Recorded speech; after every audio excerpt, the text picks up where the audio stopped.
അക്കാലത്തെ സാഹചര്യം, ഭാര്യ ഭർത്താക്കന്മാർ ഒരുമിച്ചിരിക്കുന്ന ഇന്നത്തെ യൂറോപ്യൻ സിസ്റ്റമാണ്. ഇവിടെ പൗലോസ് പ്രസംഗം തുടങ്ങുമ്പോൾ അവളുമാര് പ്രസംഗം തുടങ്ങും. അതുകൊണ്ട് ആ ബൈബിൾ കാലത്തേക്ക് എഴുതിയതാണ് രണ്ടാം എന്റെ കണ്ടുപിടുത്തം. അത് കംപ്ലീറ്റ് പബ്ലിഷ് ചെയ്യത്തക്കവണ്ണം ഞാൻ സകല പ്രയത്നവും ചെയ്യുമ്പോൾ പരിശുദ്ധാത്മാവ് പറഞ്ഞു, നിർത്തവിടെ, അന്തിമ ലേഖനം അതല്ല വേണ്ടത്, ഇളക്കി വിടുന്ന ലേഖനമല്ല അന്തിമ ലേഖനം, പകരം കൃപയിൽ നിൽക്കേണ്ടവരെ ഉറപ്പിക്കേണ്ട ലേഖനമാകയാൽ വിശുദ്ധന്മാർക്ക് ഒരിക്കലായി ഫലമേൽപ്പിച്ച വിശ്വാസത്തിന് വേണ്ടി പോരാടേണ്ടതിന് പ്രബോധിപ്പിച്ചെഴുതുവാൻ ആവശ്യമെന്ന് തോന്നി. ആ ഗൗരവം മനസ്സിലാക്കുന്നുണ്ടോ? വിശുദ്ധന്മാർക്ക് ഒരിക്കലായി. ഞാൻ ഒരു പ്രാവശ്യം നമ്മുടെ ചർച്ചയിൽ ഇവിടെ തന്നെ തൊട്ടതാ, the faith is given once and once for all. അങ്ങനെയാണ് ആ ഗ്രീക്ക് വാക്കിന്റെ അർത്ഥം. once and once for all, ഒരിക്കലായി എന്നേക്കുമായ ഒരു വിശ്വാസം. വിശ്വാസം ആവർത്തിച്ച് ഫലമേൽപ്പിക്കപ്പെടുന്നതല്ല. വേദപുസ്തകം എഴുതിയ സാഹചര്യങ്ങളിൽ അന്ന് ഇങ്ങനെ ആയിരുന്നു. കൊരിന്ത്യ ലേഖനത്തിലോട്ടൊന്ന് വരണം. സ്ത്രീകൾ സഭയിൽ മൗനമായിരുന്ന് വീട്ടിൽ വെച്ച് ഭർത്താക്കന്മാരോട് സംശയം ചോദിക്കട്ടെ, സഭയിൽ മൗനമായിരിക്കട്ടെ എന്ന് ഒരു വാക്ക് കൊരിന്ത്യ ലേഖനത്തിലുണ്ട്. ഞാൻ കേട്ടിട്ടുള്ള ചില റെഫറൻസസ് പറയാം. അക്കാലത്ത് സ്ത്രീകളെല്ലാം വായാടികളായിരുന്നു, വന്നിരുന്നാൽ അങ്ങ് തുടങ്ങും. അതുകൊണ്ടാണ് അങ്ങനെ എഴുതിയത്. ഒരുത്തന്റെ കണ്ടുപിടുത്തമാണ്, അവരെന്റെ കണ്ടുപിടുത്തം. അക്കാലത്തെ സാഹചര്യം, ഭാര്യ ഭർത്താക്കന്മാർ ഒരുമിച്ചിരിക്കുന്ന ഇന്നത്തെ യൂറോപ്യൻ സിസ്റ്റമാണ്. ഇവിടെ പൗലോസ് പ്രസംഗം തുടങ്ങുമ്പോൾ അവളുമാര് പ്രസംഗം തുടങ്ങും. അതുകൊണ്ട് ആ ബൈബിൾ കാലത്തേക്ക് എഴുതിയതാണ് രണ്ടാം എന്റെ കണ്ടുപിടുത്തം. മൂന്നാമതൊരുത്തന്റെ കണ്ടുപിടുത്തം, അക്കാലത്തെ പെണ്ണുങ്ങൾ പൗലോസിനെ ഇരുത്തുകയില്ല, അദ്ദേഹത്തെ ഇട്ട് ക്വസ്റ്റ്യൻ ചെയ്യും. അതുകൊണ്ടാണ് പറഞ്ഞത് എന്നോട് ചോദിക്കാൻ വരണ്ട. ഇങ്ങനെ കണ്ടുപിടുത്തങ്ങൾ ഒരുപാടെണ്ണം ഓരോരുത്തർ അവതരിപ്പിക്കും. എല്ലാവർക്കും പറയാനുള്ളത്, എഴുതിയ കാലത്ത് അങ്ങനായിരുന്നു, ഇന്ന് അങ്ങനല്ല. ചെകുത്താനെ കേട്ടോടാ പിശാചേ, വിശുദ്ധന്മാർക്ക് വിശ്വാസം ഫലമേൽപ്പിക്കുന്നത് ഒരിക്കലാണ്, ആവർത്തിച്ച് ഫലമേൽപ്പിക്കുന്നതല്ല. നാളെയെക്കുറിച്ച് നമുക്കറിയാൻ വയ്യാത്തതിനാൽ നമ്മുടെ ഇന്നത്തെ എഴുത്ത് നാളേക്ക് പ്രയോജനമല്ല, കാലത്തിങ്കൽ മാറി വരും. എന്നാൽ എഴുതിച്ചവനായ ദൈവം പരിശുദ്ധാത്മാവ് കാലങ്ങൾക്ക് ദൈവമാകയാൽ അന്ന് വരെ നടക്കുന്ന സകലതും മുന്നമേതാൻ അറിഞ്ഞതാകയാൽ യാതൊരു വിഘ്നവും കൂടാതെ എന്നേക്കുമുള്ളത് ഒരു പുസ്തകത്തിൽ കുറിച്ചു വെക്കുവാൻ ദൈവത്തിന് തിരിഹിതമായി. ഞാൻ ഒരുപാട് പ്രാവശ്യം ഇവിടെ പറഞ്ഞിട്ടുള്ള ഒരു ഉദാഹരണമാണ്. ഈ ബൈബിളിന് ഇതര പുസ്തകങ്ങളെക്കാൾ ഉള്ള ചില വ്യത്യാസങ്ങളിൽ ഒന്ന് ഇപ്പൊ തൊടാൻ പോകുന്നത്. ഈ സന്ദർഭത്തിൽ സ്കൂളുകളിൽ ഏത് കരിക്കുലത്തിലും ഏത് കോളേജിലേക്കും ഏത് സ്കൂളിലേക്കും പ്രിന്റ് ചെയ്യുന്ന പുസ്തകങ്ങൾ ചില വർഷങ്ങൾ കഴിയുമ്പോൾ മാറും. 4, 5, 8, 10 വർഷങ്ങൾ കഴിയുമ്പോൾ ആ പാഠപുസ്തകങ്ങൾ മാറും. എന്താ മാറുന്നതെന്നറിയാമോ?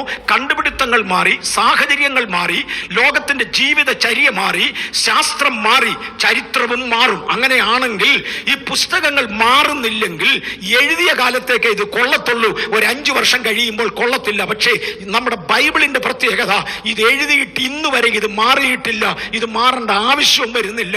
കാര്യം എന്നാന്നറിയാമോ? അങ്ങനെയാണ് രണ്ടാമത്തെ ഇവിടെ തൊട്ടെങ്കിൽ ഇത് ഇത്രയും വ്യക്തമാകത്തുള്ളൂ. എന്താണെന്നറിയാമോ? ഇത് എഴുതിയ ദൈവത്തിനറിയാം നാളെ ഇന്നതാ നടക്കാൻ പോകുന്നത്. ആകെ 10 2000 കൊല്ലമേ ഇതിന്റെ ആവശ്യം വരുന്നുള്ളൂ, അല്ലെ 3000 വർഷമേ ഇതിന്റെ ആവശ്യം വരുന്നുള്ളൂ. ഇതിനോടകം എന്നതൊക്കെ സംഭവിക്കുമെന്ന് ദൈവത്തിനറിയാം. ഇതിനോടകം എന്തൊക്കെ സംഭവിക്കുമെന്നുള്ളത് ദൈവത്തിനറിയാം. ആ വലിയവനായ ദൈവം, സൃഷ്ടിയുടെ യജമാനൻ, കാലങ്ങൾക്ക് അധീനനായവൻ, എന്നേക്കും സംഭവിക്കുവാനുള്ളത് ഒരുമിച്ച് കൂട്ടി എഴുതി നമ്മുടെ കയ്യിൽ തന്നിരിക്കുന്ന വിശുദ്ധ ഗ്രന്ഥമായത്. ഇത് അത്രയും ഗ്രഹിക്കണമെങ്കിൽ ഞാൻ രണ്ടാമത്തെ ഭാഗം കൂടെ തൊട്ടെങ്കിലേ മനസ്സിലാകത്തുള്ളൂ. അത് ഞാൻ തൊട്ടിട്ടുള്ളതാ. സ്കൂളുകളിൽ പഠിക്കുന്ന പുസ്തകം, 1ാം ക്ലാസ്സിൽ പഠിപ്പിച്ച പുസ്തകം 2ാം ക്ലാസ്സിൽ കൊള്ളത്തില്ല, 2ാം ക്ലാസ്സിലേത് 5ാം ക്ലാസ്സിൽ കൊള്ളത്തില്ല, 5ലേത് 10 കൊള്ളത്തില്ല.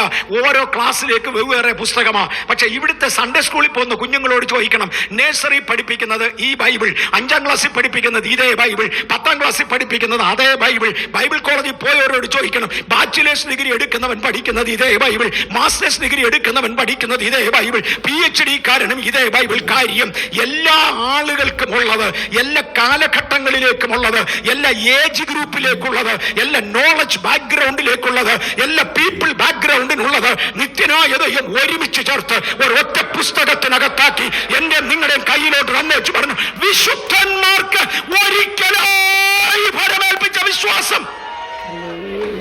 യൂദാപ്പസ്തോല, ആളുകളെ ഇളക്കുന്ന മായാവികൾ അനേകർ എഴുന്നേൽക്കുമ്പോൾ എന്റെ ജനം അതിന്റെ പുറകെ പോകരുത്, ഇതിനകത്ത് നിൽക്കുക, നീ അവരോട് പ്രബോധിപ്പിച്ചെഴുതണം, അതിന് നീ പോരാട്ടം കഴിക്കണം. അതിനുണ്ട് ജനവും പോരാട്ടം കഴിക്കണമെന്ന് അവരോട് പറ. അതിനകത്തെ ഒരു വിഭാഗം ആളുകളെ കുറിച്ചാണ് പറയുന്നത്. അവർ ഒന്നുകൂടെ വായിച്ചു 4ാം വാക്യം. നമ്മുടെ ദൈവത്തിന്റെ കൃപയെ ദുഷ്കാമ വൃത്തിക്ക് ഹേതുവാക്കി. നമ്മുടെ ദൈവത്തിന്റെ കൃപയെ ദുഷ്കാമ വൃത്തിക്ക് ഹേതുവാക്കി. ദ ഗ്രേസ് തിയോളജി ശ്രദ്ധിച്ചു കേട്ടോ, ഓൾ അറൗണ്ട് ഗ്ലോബ്. ഈ തിയോളജിയുടെ പുറകെ പോകുന്ന ഒരുപാട് പേരെ നോക്കിയാൽ ദുഷ്കാമ വൃത്തികൾ അവരുടെ ഡ്രസ്സിൽ, അവരുടെ വാക്കിൽ, അവരുടെ നടപ്പിൽ, അവരുടെ ജീവിതത്തിൽ റിഫ്ലക്റ്റ് ചെയ്യുന്നത് ശ്രദ്ധിക്കുന്ന ആർക്കും കാണാം. ഞാൻ ആ ഗൗരവത്തിൽ ഇറങ്ങുന്നത് എന്നോട് ക്ഷമിക്കണം. കഴിയുമെങ്കിൽ വരുന്ന ആഴ്ചകളിലായി 1-2 പിക്ചർ ഞാൻ വേണേ ഫോക്കസ് ഇവിടെ പ്രൊജക്ട് ചെയ്യാനായിട്ട് ശ്രമിക്കാം. ദി ക്രിസ്ത്യൻ ഡ്രസ് കോഡ് എന്ന പേരിൽ ഒരു പുസ്തകമുണ്ട്. The encyclopedia give the explanation. ഞാനല്ല എക്സ്പ്ലനേഷൻ തരുന്നത്, എൻസൈക്ലോപീഡിയകളിൽ നിന്നും പുൾ ഔട്ട് ചെയ്യാൻ പോകുന്ന കാര്യങ്ങളായി പറഞ്ഞത്.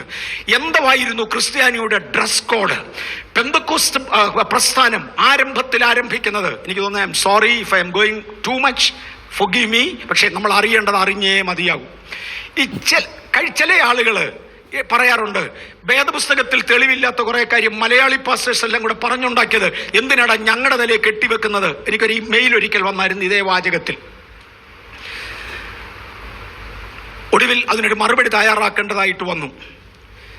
ഞാൻ ഒടുവിൽ അദ്ദേഹത്തോട് തിരിച്ചു ചോദിച്ചു, ഭൂമിയെക്കുറിച്ചോ ചരിത്രത്തെക്കുറിച്ചോ 5 പൈസയുടെ വിവരമില്ലാത്ത നിന്റെ വിവരക്കേട് പുലമ്പുകയാണോ, അതോ വിവരമില്ലാത്ത മലയാളികളെ കളിപ്പിക്കാൻ വേണ്ടി ഇത് മലയാളികളുടെ കണ്ടുപിടുത്തമാണെന്ന് നീ പറഞ്ഞ് മറ്റവരെ കളിപ്പിക്കുകയാണോ? what do you mean? 1945 ഇന്ത്യയിൽ പെന്തക്കോസ്തുകാർ എത്തുന്നതിന് മുന്നമേ വേൾഡ് പെന്തക്കോസ്റ്റൽ കോൺഗ്രസ് അമേരിക്കയിൽ രജിസ്റ്റർ ചെയ്യപ്പെട്ടു. 40 ലക്ഷത്തിലധികം സഭകളാണ് അന്ന്, ഇന്നല്ല, അതിനകത്തെ മെമ്പേഴ്സ്. അതിന്റെ ബൈലോയിൽ അവർ കൊടുത്തിരിക്കുന്ന ചില കാര്യങ്ങൾ ചേർക്കാൻ ഞാൻ വിളിച്ചു പറയാൻ പോവാ. ഇത് എൻസൈക്ലോപീഡിയ കിടപ്പുണ്ട്. അതിന്റെ ബൈലോയിൽ അവർ ചേർത്തിരുന്നത്, number 1, we are not Catholics, നാം കത്തോലിക്കരല്ല. 2, വി ആർ നോട്ട് പ്രൊട്ടസ്റ്റന്റ്, നാം പ്രൊട്ടസ്റ്റന്റുകാരല്ല. വി ആർ എബവ് ദാറ്റ്, നാം പെന്തക്കോസ്റ്റുകാരാ. അതുകൊണ്ട് ദൈവവചനത്തിൽ നിന്ന് പാലിക്കേണ്ട ചിലത് നാം പാലിച്ചേ മതിയാകൂ. സ്ത്രീകളുടെ ഡ്രസ് കോഡിനെ കുറിച്ച് അതിനകത്ത് എഴുതിയിരിക്കുന്നത് അവരുടെ ശൈലിയാണ്, ഇന്ത്യൻ ശൈലിയല്ല. കഴുത്തു മുതൽ മുട്ടുവരെ ശരീരഭാഗങ്ങളുടെ ആകാരം കണ്ടാൽ തിരിച്ചറിയാത്ത ലൂസ് ക്ലോത്തിങ് സ്ത്രീകൾക്ക് നിർബന്ധമാണ്. നമുക്ക് മോഡേൺ ഇസത്തിലേക്ക് ഒന്ന് കയറി വരാം. സ്ത്രീകളുടെ ശരീരം വസ്ത്രം ഉണ്ടെങ്കിൽ പോലും പുറമേ നിന്ന് കാണത്തക്കവണ്ണം കാണുന്ന വ്യക്തികളെ കാമാർത്തിയിൽ കുടുക്കുമാറ് വസ്ത്രധാരണത്തിൽ വന്ന വ്യത്യാസം. ഞാൻ താഴോട്ട് ഇറങ്ങാൻ പോകുകയാ. ഓരോ വാക്കുകളിൽ, വസ്ത്രധാരണങ്ങളിൽ, ജീവിതചര്യകളിൽ കാമാർത്തികൾ ഉയർത്തിക്കാണിക്കുന്ന ഒരു സമ്പ്രദായം അന്തിമകാലത്ത് വരുന്നതിനാൽ അതെന്റെ ജനത്തെ നരകത്തിൽ നയിക്കാതെ ഇരിക്കേണ്ടതിന് നീ ശ്രദ്ധിച്ച് എഴുതുക. ആ വാക്കുകൾക്കായി ഞാൻ എൻ്റെ ദൈവത്തെ നന്ദിയോടെ സ്തുതിക്കുകയാണ്. കാമാർത്തികളിൽ കൊടുക്കുന്ന ഒരു കൂട്ടം വിശ്വാസം. കഴിഞ്ഞ ദിവസം ഒരുപക്ഷെ അവരെന്നെ ശ്രദ്ധിച്ചേക്കാം, ഇല്ലെങ്കിൽ നാളെ ആരെങ്കിലും ഇവർക്ക് പറഞ്ഞു കൊടുക്കും, വെബ്സൈറ്റിൽ കിടപ്പുണ്ടെന്ന് അവർ കാണണേ എന്ന് ഞാൻ അപേക്ഷിക്കുന്നു. നന്നായി ശുശ്രൂഷിച്ചുകൊണ്ടിരിക്കുന്നതിൻ്റെ ഇടയിൽ കൂട്ടുകാരൻ്റെ ഭാര്യയുമായി ഓടിയവൻ 2ാം ഭാര്യയെ വെച്ചോണ്ട് ഇന്ന് സുവിശേഷ വേല ചെയ്യുന്നു.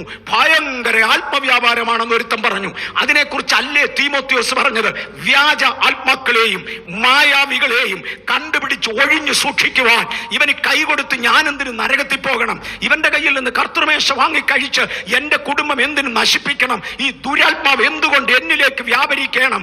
അനേകർ എഴുന്നേൽക്കുന്നതിന്റെ പിമ്പിലെ പൈശാചിക ലക്ഷ്യം ഇതാണ്. എന്നാൽ ഏതു മനുഷ്യനെയും ആകർഷിക്കുവാൻ പിശാചിനുള്ളതായ ഒരു കഴിവ് ഇതിനകത്തൂടെ കുത്തിവെച്ചുകൊണ്ട് ജനത്തെ നശിപ്പിക്കുന്ന ഒരു അന്ത്യകാലം വരും. ആകയാൽ നീ എഴുതുക, ജനം സൂക്ഷിച്ചൊഴിയട്ടെ. ഇന്ന് ഇതിവിടെ കൊണ്ടുവരാൻ ഞാൻ ഒട്ടും ആഗ്രഹിച്ചില്ല. പ്രധാന കാരണം ഞാൻ ഇതിനെക്കുറിച്ച് ഫുള്ളി പ്രിപ്പയർഡ് അല്ല. ഞാൻ പറഞ്ഞു, എന്നാൽ തന്നെ ഇന്നിത് തൊട്ട് തുടങ്ങണമെന്ന് പരിശുദ്ധാത്മാവ് എൻ്റെ ഹൃദയത്തിൽ അതുപോലെ പ്രേരണ തന്നതിനാൽ ഞാനിത് തൊട്ട് തുടങ്ങുകയാണ്. ആരും അനർത്ഥത്തിന്റെ കുഴിയിൽ വീഴാതിരിക്കുവാൻ ഗൗരവമായി ശ്രദ്ധിക്കുവാൻ കർത്താവിന്റെ നാമത്തിൽ ഓർപ്പിക്കട്ടെ. മർക്കോസിന്റെ സുവിശേഷം 7:22 വായിച്ചാലും, മർക്കോസ് 7:22, ഈ കാമാർത്തികളും അശുദ്ധിയും എവിടെ നിന്ന് വരുന്നു?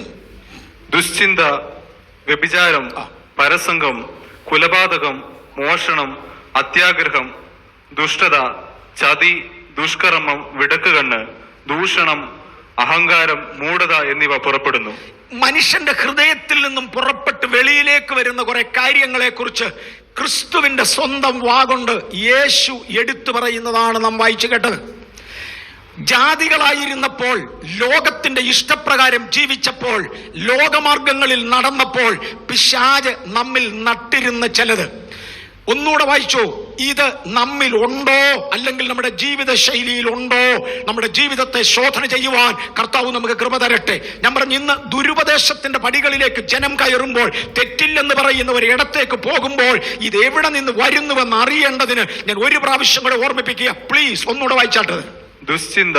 ഒന്ന്, ചിന്തയിലെ ദുഷ്ടത. എന്റെയും നിങ്ങളുടെയും മനസ്സ് പിശാചിന് വിട്ടുകൊടുക്കരുതേ എന്ന് ഞാൻ അപേക്ഷിക്കുന്നു. ദുശ്ചിന്ത നമ്മിൽ വരരുത്. ഇത് പിശാചിന് വിട്ടുകൊടുക്കരുത്. നമുക്ക് ദൈവകാര്യം ചിന്തിക്കാം. ലോകത്തിലുള്ളതിനെയും അതിന്റെ മോഹത്തെയും കുറിച്ച് ചിന്തിക്കരുത്. മോഹങ്ങൾ ജനിക്കുമാറ് ജഡത്തിനായി ചിന്തിക്കരുത്. നമ്മുടെ തോട്ട് ഫീൽഡ്, നമ്മുടെ ചിന്താ മണ്ഡലം ദൈവത്തിന് വിട്ടുകൊടുക്കാം. ദൈവം അതിനെ ഉപയോഗിക്കട്ടെ. ദുശ്ചിന്ത ഹൃദയത്തിൽ നിന്ന് വരുന്നു. 2, വ്യഭിചാരം. വ്യഭിചാരം വായിച്ചു. പരസംഗം വായിച്ചു. കുലപാതകം വായിച്ചു. മോഷണം. അത്യാഗ്രഹം. എത്ര കിട്ടിയാലും തൃപ്തിയില്ല, ഇതിനപ്പുറത്ത് വീണ്ടും വേണം. അത്യാഗ്രഹം. പിന്നെ ദുഷ്ടത. ചതിവ്. ദുഷ്കർമ്മം. അരുതാത്ത പ്രവൃത്തികൾ. വിടക്കുകണ്ണ്. നോക്കരുതാത്തടത്ത് നോക്കുക, ഒളി കണ്ടിട്ടെങ്കിലും നോക്കുക. എന്റെ ദൈവമേ, പലരും പോകുന്നതൊന്ന് കാണണം. പണ്ടൊരിക്കൽ പാസ്റ്റർ വി.എ. തോമസ് പ്രസംഗിച്ച ഒരു പദം എനിക്ക് ഓർമ്മയുണ്ട്. തേങ്ങ കട്ട് മോഷ്ടിച്ച് ചെലവ് കഴിഞ്ഞിരുന്ന ഒരു കള്ളൻ മാനസാന്തരപ്പെട്ടെന്നിരിക്കട്ടെ. നമ്മുടെ തേങ്ങായും ഇല്ല, തേങ്ങക്കള്ളനും ഇല്ല, സ്വത്രം. അതുകൊണ്ട് അതിൽ നിന്ന് മാനസാന്തരപ്പെട്ടവരുമില്ല. അദ്ദേഹത്തിന്റെ വാചകം കേരളത്തിൽ വെച്ച് പറഞ്ഞതാ. തെങ്ങ കയറി രാത്രിയിൽ വല്ലവന്റെ തെങ്ങ കയറി തേങ്ങ മോഷ്ടിച്ച് കട്ട് തിന്ന് ഉപജീവനം കഴിച്ചവൻ മാനസാന്തരപ്പെട്ടെന്നിരിക്കട്ടെ. അവൻ സാധാരണ നടക്കുമ്പോൾ നിങ്ങൾ അവനെ ശ്രദ്ധിച്ചിട്ട് ഒരു കാര്യവുമില്ല. പക്ഷെ എവിടെയെങ്കിലും തെങ്ങും തോപ്പി കയറുമ്പോൾ ഇവനെ ഒന്ന് ശ്രദ്ധിച്ചോണം. ഇവൻ തേങ്ങ വിരിക്കാൻ കയറത്തില്ല. പകരം താഴെ നിൽക്കുന്ന പുല്ലേൽ ഒരു കഷണം പറിച്ച് തുമ്മാൻ എന്ന ഭാവത്തിൽ മൂക്കിലിട്ട് എന്നും പറഞ്ഞ് മേളിലോട്ട് നോക്കിക്കോണം ഇവൻ തേങ്ങ എണ്ണുക. ഇവൻ അടുത്ത 2 മാസത്തിനകം രാത്രി തെങ്ങ കയറിയിരിക്കും. കാര്യം ഇവന്റെ അകത്ത് കിടക്കുന്നത് ഇതാണ്. ഇതിഞ്ഞ് പുറത്തു വരും. ഇവന്റെ ലക്ഷണങ്ങൾ കൊണ്ട് നമുക്ക് തിരിച്ചറിയാം. നമ്മുടെ കർത്താവും പറഞ്ഞത് അതാണ്. ഇങ്ങനെ ഒരുപാട് അശുദ്ധി നമ്മുടെ അകത്ത് കിടപ്പുണ്ട്. ഈ കിടക്കുന്ന കാലത്തോളം കർത്താവിന് നമ്മെ ഉപയോഗിക്കാൻ കഴിയത്തില്ല. പിന്നെ എങ്ങനെ ഒരാത്മപ്രവൃത്തി നടക്കുന്നു? അത് വേറെ ഏതാണ്ട് ഒരാത്മാവാ ആകാം. അതുകൊണ്ട് ദൈവകൃപയിൽ മടങ്ങി വരുവാൻ, നമ്മുടെ ഹൃദയത്തെ ദൈവസന്നിധിയിൽ ശുദ്ധീകരിക്കുവാൻ കർത്താവ് നമുക്ക് കൃപ തരട്ടെ. ആ ഹൃദയത്തിന്റെ ശുദ്ധീകരണം, ഇത് ഇല്ലാത്തത് വ്യാജം എന്ന് തിരിച്ചറിയുവാൻ കർത്താവ് നമുക്കിടയാക്കട്ടെ. 2 കൊരിന്ത്യർ 12:21 വായിച്ചാട്ടെ. 2 കൊരിന്ത്യർ 12:21. ഞാൻ വീണ്ടും വരുമ്പോൾ എന്റെ ദൈവം എന്നെ നിങ്ങളുടെ ഇടയിൽ താഴ്ത്തുവാനും പാപം ചെയ്തിട്ട് തങ്ങൾ പ്രവർത്തിച്ച അശുദ്ധി, ദുർനടപ്പ്, ദുഷ്കാമം എന്നിവയെ കുറിച്ച് മാനസാന്തരപ്പെടാത്ത പലരെയും ചൊല്ലി ഖേദിപ്പാനും സംഗതി വരുമോ എന്ന് ഞാൻ ഭയപ്പെടുന്നു. അയ്യോ, ഇതെന്തോ കാര്യമായി പറയുന്നേ? പൗലോസ് കൊരിന്ത് സഭയിലേക്ക് ചെല്ലുകയാ. അദ്ദേഹം പറഞ്ഞു, നിങ്ങളൊക്കെ മാനസാന്തരപ്പെട്ട് സ്നാനപ്പെട്ടവരാ. കൊരിന്തിലെ അത്ഭുതങ്ങൾ ഭയങ്കരമല്ലായിരുന്നു? സകല കൃപാവരങ്ങളും കൊരിന്തിൽ ഒരുപോലെ. കൊരിന്തിൽ സകല കൃപാവരങ്ങളും. അവിടെ അന്യഭാഷയുണ്ട്. ഒത്തിരി പേരങ്ങ് പറയും. വ്യാഖ്യാനമുള്ളവരുണ്ട്, പ്രവചനമുള്ളവരുണ്ട്, രോഗശാന്തിയുണ്ട്. അറിയപ്പെടുന്ന എല്ലാ കൃപാവരങ്ങളുടെയും വിളനിരമായിരുന്നു തന്റെ കൊരിന്ത് സഭ. അതേസമയം കൊരിന്ത് സഭയിൽ ഒത്തിരി പ്രശ്നവുമുണ്ട്. ഒരുത്തൻ അവന്റെ അപ്പന്റെ ഭാര്യയെ വെച്ചോണ്ടിരിക്കുക. എങ്ങനെ പറയുന്നേ? ബഹുഭാര്യത്വം. അന്ന് കൊരിന്തിലെ കൾച്ചറാ. അതവിടുത്തെ കൾച്ചർ അങ്ങനെ. മോനെ, ആ കൾച്ചർ ദൈവത്തിന് കൊള്ളുകയില്ല. ആ കൾച്ചറിന്റെ പുറകിൽ അനുസരണം കെട്ട മക്കളിൽ ഇപ്പോൾ വ്യാപരിക്കുന്ന ഒരു ദുരാത്മാവാണ് വ്യാപരിക്കുന്നത്. അതുകൊണ്ടാണ് നിങ്ങൾ വ്യഭിചാരവും കോട്ടവുമുള്ള ഈ തലമുറയിൽ നിന്നും രക്ഷിക്കപ്പെടണമെന്ന് അപ്പോസ്തലന്മാരിലൂടെ പരിശുദ്ധാത്മാവ് പെന്തക്കോസ്ത് നാളിൽ 1ാമത്തെ ഉപദേശത്തിൽ വിളിച്ചു പറഞ്ഞത്. അവർ അവിടെ നിന്ന് മാനസാന്തരപ്പെട്ടേ മതിയാകൂ. അതേ, കൊരിന്ത്യരും മാനസാന്തരപ്പെട്ടു. കൊരിന്ത്യരുടെ അകത്തേക്ക് ദൈവകൃപ വ്യാപരിച്ചു. കൊരിന്ത്യരിലേക്ക് പരിശുദ്ധാത്മാവ് ഇറങ്ങി. എന്നാൽ അവരുടെ പഴയ കൾച്ചറിൽ പെട്ട പലതും ദൈവത്തിന് വേണ്ടി വിടുവാൻ മനസ്സില്ലാതെ ഒരു കൈ കൊണ്ട് കൾച്ചറും മറുകരം കൊണ്ട് ദൈവകൃപയും കൂടെ ഒരുമിച്ച് പിടിച്ചതിനാൽ അവരുടെ കൃപയിൽ നിന്നും കൾച്ചറിലേക്ക് താണുപോയ ഒരു കൂട്ടത്തെ പൗലോസ് കാണുകയാ. ഇവരെ കുറിച്ചാണ് യേശു പറഞ്ഞത്, 2 യജമാനന്മാരെ സേവിപ്പാൻ ആർക്കും കഴിയുകയില്ല. നിങ്ങൾ ലോകമെന്ന യജമാനന്റെ കീഴിൽ നടന്നപ്പോൾ അവന്റെ മര്യാദയിൽ നടന്ന് ഇന്ന് ആ യജമാനെ വിട്ടേച്ച് ദൈവകൃപയിൽ മടങ്ങി വരുമെങ്കിൽ നിങ്ങൾ ദൈവപ്രമാണത്തിലായിരിക്കും, നിങ്ങൾ ദൈവക്രിയയിലായിരിക്കും. 2 യജമാനന്മാരെ സേവിപ്പാൻ കഴിയുകയില്ല. അങ്ങനെ സേവിപ്പാൻ ശ്രമിച്ചാൽ ഒരുവനെ പകച്ച് മറ്റൊരുത്തനോടുകൂടെ പറ്റിച്ചേരുമെന്ന് മറക്കരുത്. മുന്നോട്ട് പോവാം. ഇങ്ങനെ കൊരിന്ത്യർ കുറച്ചു നാൾ 2 യജമാനന്മാരെ സേവിച്ചു. ഒത്തിരി എണ്ണം പുറകോട്ടായി. അന്നും മറുഭാഷ